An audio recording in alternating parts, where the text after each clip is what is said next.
Satu vision, yang keduanya praktis. Apa yang berlaku? Kalau kita telusuri apa yang berlaku dalam tempoh khususnya 10 tahun akhir ini, ya, masalah PKR itu gagal, bukan gagal, maknanya kita gagal lah maknanya untuk menjadi Perdana Menteri, dan kita terhambat itu kerana sosok. Ya, kita ada seorang pemimpin, ya, yang tak bawa agenda reformasi, yang dalam diri dia tak ada reformasi, dan dia pamerkan ciri-ciri kemewahan, ya, buat open house, rumah dia beratus-ratus ribu, ya, belanja, anak kahwin di 5 stars, 6 stars. Dan bagi saya ini penting sebab Ibn Khaldun sebut itu, ya, antara jatuh tamadun itu pada sosok pemimpin. Dan kita ada dalam PKR ini seorang pemimpin yang pamerkan itu dan bawa faham itu, dan diangkat sampai jadi timbalan presiden.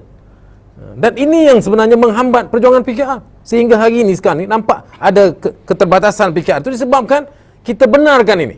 Sebab itu kita sebenarnya ambil iktibar itu dan kita harus serius dalam bab itu. Saya bukan emosi, tapi kita harus serius. Ya, sebab kita macam puan sayang pada perjuangan, saya lagi sayang sebab saya bina PKR ni, kan? Dan kita sayang melihat kerana satu dua sosok ini dia merosakkan. Dan parti ni kita pun bincang dengan kawan Gerak 98 2-3 hari ni. Antara sebabnya PKR ni, ya, nampak lemah dari dalam, ada ramai juga yang keluar. Yalah, ramai tak ramai itu adalah yang keluar pemimpin. Bayangkan di Kuala Pilah ni ketua cabang. Ya, bukan orang biasa, bukan ahli biasa, ketua cabang keluar. Itu satu yang serius, ya. Dan ini berlaku disebabkan, ya, kita ada seorang timbalan presiden yang tak bawa agenda reformasi, yang dah pamerkan pun yang dia bukan, hidupnya bukan bercirikan daripada reform, tapi kita benarkan. Ini kesannya kepada parti, kepada perjuangan. Sebab itu saya serius tentang sosok. Ini bukan soal peribadi. Saya tak nak sebut pasal peribadi, saya tak sebut pun sikit pasal klip video itu satu hal. Tapi yang saya sebutkan ialah apa yang disebut ada Ibn Khaldun yang juga membabitkan sosok. Membabitkan, maknanya kita sebut tentang tamadun, dia membabitkan tentang cara hidup pemimpin. Jadi dia berkait itu, ya. Dan daripada soalan itu saya nak bawa ke situ. Itulah sebabnya saya tinggalkan PKR. First saya nak make it the record straight. Sebenarnya soalan itu semalam ada kat Melaka dah, kan, soalan sebut bab liwat Datuk Seri Anwar ni, kan. Tapi saya nak pertama saya nyatakan saya bukan keluar PKR pasal bab liwat Anwar, pasal liwat Anwar. Saya keluar PKR sebab Azmin Ali. Ya. Ini sebabnya saya bertengkar dengan Datuk Seri Anwar, berbalah, tak setuju sebab Anwar Ibrahim memberi ruang kepada Azmin Ali untuk lawan Presiden Syed Hussein Ali, Presiden PRM yang jadi timbalan Presiden, ya, Parti Keadilan Rakyat, kan, dan Anwar biarkan, ya, dalam pemilihan parti pertama setelah merger antara PKR dan PRM, kan, Azmin lawan, ya, dah sampaikan pencalonan di Perempatan Pauh itu Anwar biarkan, ya, untuk tidak dicalonkan sesiapa.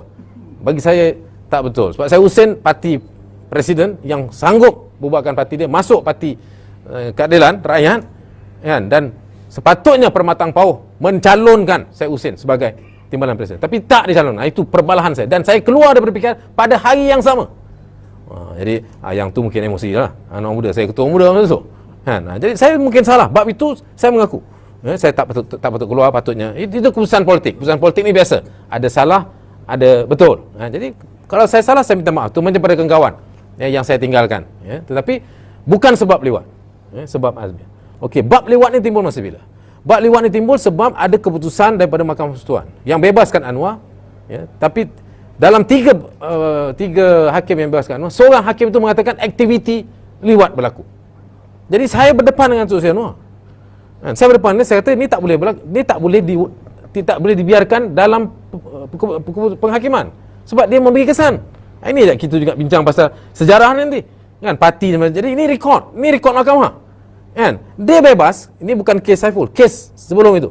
Dia bebas tetapi, ya, aktiviti itu berlaku. Jadi saya kata, what is this? Dia kata, tentulah tak betul. Dia tak mengaku, dia tak betul. Jadi saya kata, you have to fight. So dia kata, dia janji dengan saya, dia nak expunge, dia nak buang. Ada tata cara dalam perundangan yang kita boleh minta supaya certain part dalam penghakiman putus itu dikeluarkan.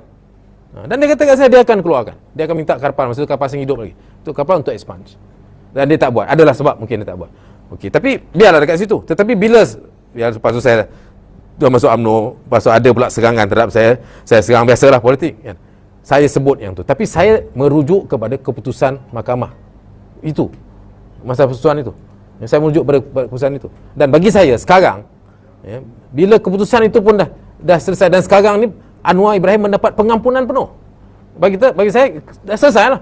Kan? Jadi dia berpengampunan penuh ni saudara. Semua barang kes, semua penghakiman bertulis, semua tu dah tak ada. Jadi tak perlulah nak expunge. Jadi bagi saya dah selesai lah. Jadi tak timbul lagi lah soal itu. Ya, yang kes liwat pertama sebenarnya dah selesai. Okey, kes liwat kedua, Saiful. Ini juga saya nak bagi tahu. Ya. Banyak serangan terhadap saya mengatakan saya. Masa tu saya dah keluar dah pun. Mr. Saiful ni saya dah keluar. Dia tak sama dengan PKR. Dan kebetulan, bukan kebetulan lah, memang dirancang oleh Saiful. Saya kebetulan lah, kan? Saiful ni jumpa saya. Tapi dia jumpa saya hanya sekali. Dan dia jumpa saya pada malam selepas kejadian. Kan? Dan dia jumpa saya pun di tepi jalan. Ada orang telefon, banyak lagi pegawai Datuk Seri Anwar ni, budak-budak saya. Jadi dia kata, ni ada orang nak jumpa saya. Saya siapa? Ini Saiful. Dia kata, saya pun okey lah, saya nak dengar. Saya dengar. Saya tak dengar. Dan saya bukan konspirasi.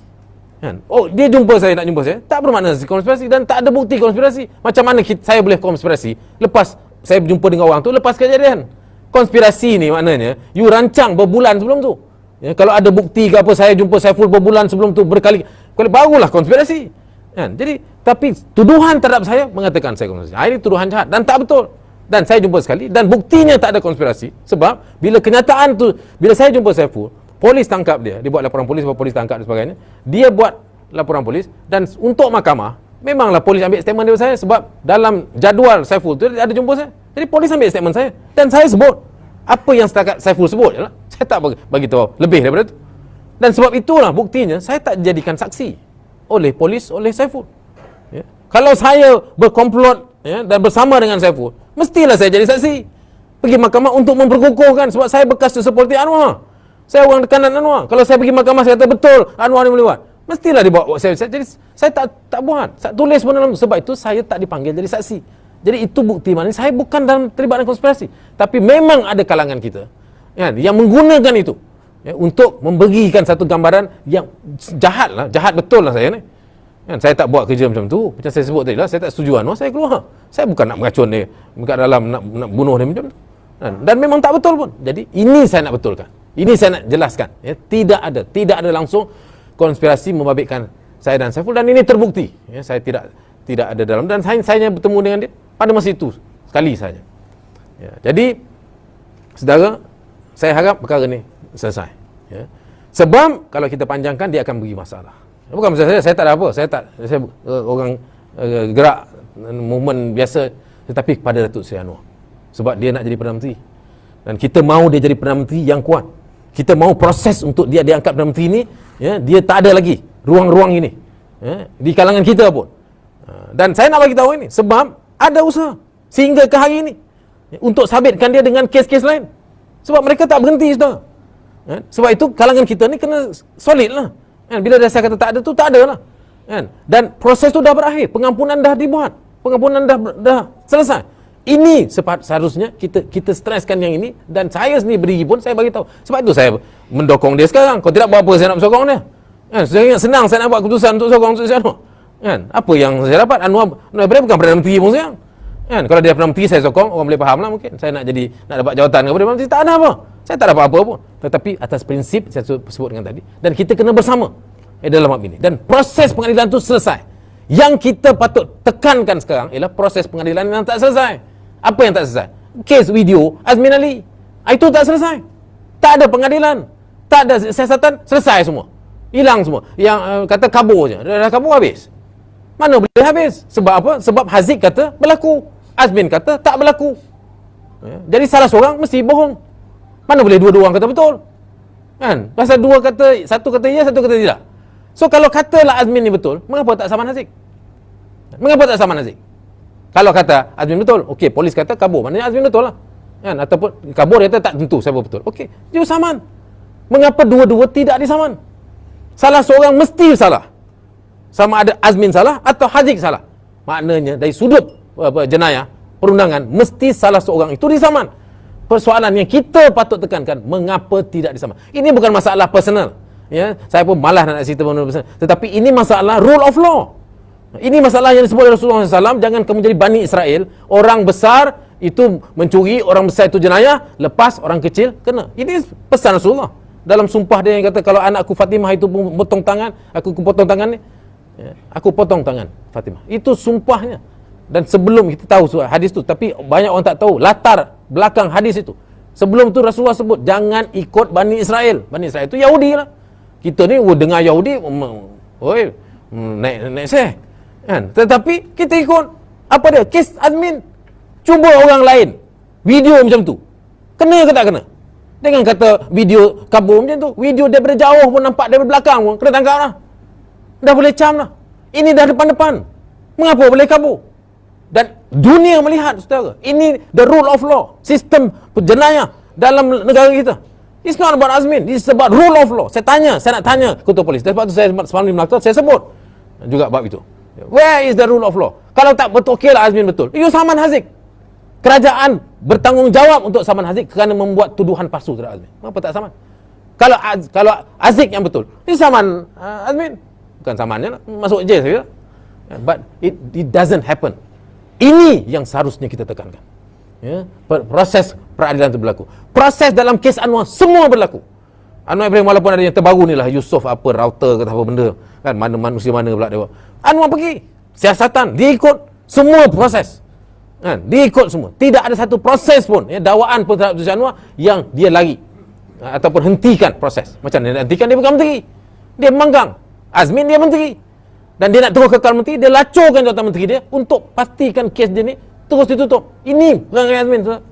Ya, sebab itu saya tumpukan Bab Azmin, sebab dia pemimpin besar kita dulu. Dia jadi timbalan presiden PKR dan dia merosakkan PKR. Dia merosakkan satu perjuangan seperti yang disebut tadi, satu perjuangan yang hebat. Perjuangan PKR ni hebat, tapi kerana satu manusia ini, ya, dia ni. Sebab itu kita tak boleh kompromi, dan antara tumpuan utama Gerak 98 saya sebutkan, ya, kita akan tumpukan beliau habis-habisan. Okey, ada lagi?